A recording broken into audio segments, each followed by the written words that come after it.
Good evening, everybody. Sorry for the slightly delayed start. Welcome to another episode of the Elendor Chronicles, brought to you by the Component Cast.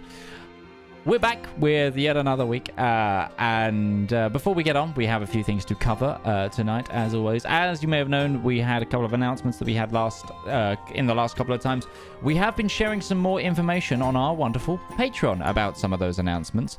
For example, more progress on the Elendor Chronicles soundtrack that we're putting together. There's been some posts about that, so if that's your kind of thing and you really want to help out the show, you can head on over to our Patreon. It's the best way to support us. We get the biggest cut, and all the money goes right back into us creating new and exciting projects. Other than that, make sure you check out our wonderful Cyberpunk game, which is happening on Wednesday/Thursday, depending on your time zones. Or if not, you'll be able to catch it up on YouTube. The second part is going to be on YouTube as of tomorrow. We had to do a little bit of editing just to make sure that it was all one cohesive broadcast. Other than that, we should have it up and ready very much soon. Furthermore, the rest of Elendor Chronicles Season 3 will also be scheduling out over on the YouTube very, very shortly. I got a little bit sidetracked with a busy weekend and also running the rerun streams. Other than that, though, because we are so pressed for time, let us get on with tonight's broadcast.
And we're back. So, who would like to do the recap this week?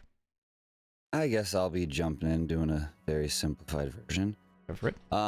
So last week we started off finishing up our combat with Valmir's daddy, where the final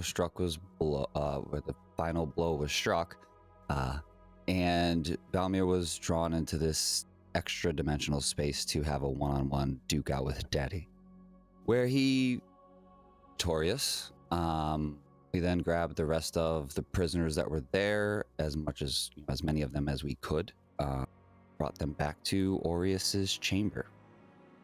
From there, we kind of settled in and got some respite from our battle. Valmir took a chance to surrender his warlock pact and take an oath as a paladin during that time.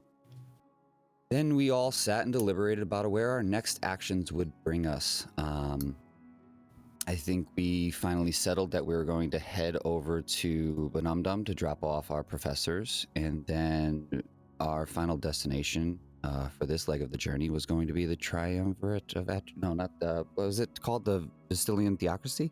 That's the one. That's the one. And after all that deliberating and making a choice on a decision, we headed back to the ship and had some friendly conversations.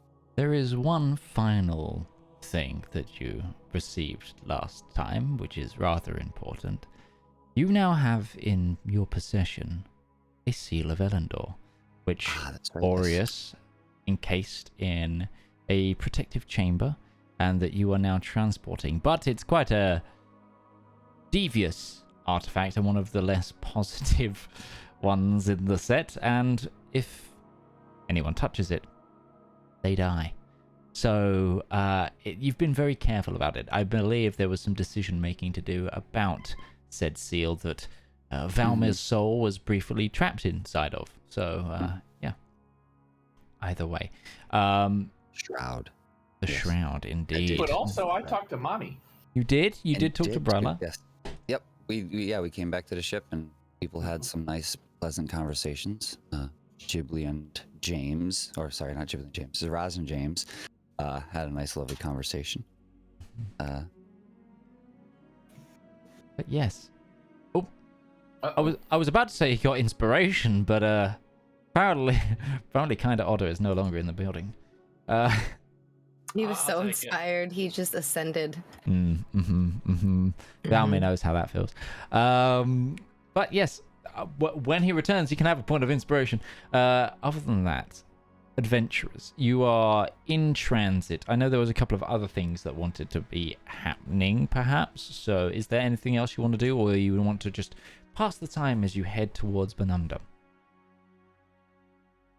How much of the ship bottom is painted? Have I finished painting That's that? done. The ship now has a +15 to stealth. Hell yeah. Okay. At some point, Breton was going to go to James. You get a point of advantage, point of inspiration. Breton was going to go to James and basically just because it was discussed that he did send us something of potions, letting him take a look at one of the potions of heroism, see if he can't figure out how to possibly replicate this for the future.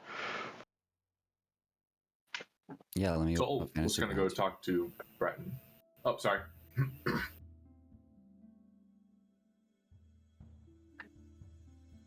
I didn't want to interrupt you, Shane.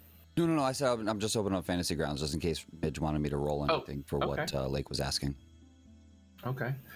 No, Soul would approach Breton, with a tray of cookies, somehow, out of her room. What's going on? I think I have a lead on one of the seals. Cookie. Right, yeah, no, this did happen last week. It did happen last week, Didn't this already happen? You definitely didn't go into that room. You didn't put a... Never mind. No. You have a lead on one of the seals. Yes. Brayla's pieces. Her heart that takes the form of a gem. Yes. We'd learned a little bit about that one already. I think I know where 3 of them are, or close-ish. One is in a land conquered and drenched in winter, which I can only assume to be the Azdakian Caliphate. Another is very likely in Nautifel. The final is in the Wystongjir theocracy somewhere. Well, that's... Midge looks like he's got something to say. Clarification, that's not correct. Okay. You said with the Vestalian theocracy is the land conquered, covered in snow. That's is that? Okay. The other one was where you're from, Nardathel, and the other one was the Rien. Rien. Ah. Yeah. Okay. All that adjusted. Don't know where exactly in them, but while we are in the Vestalian theocracy, I think we should pursue leads on Brayla's gems.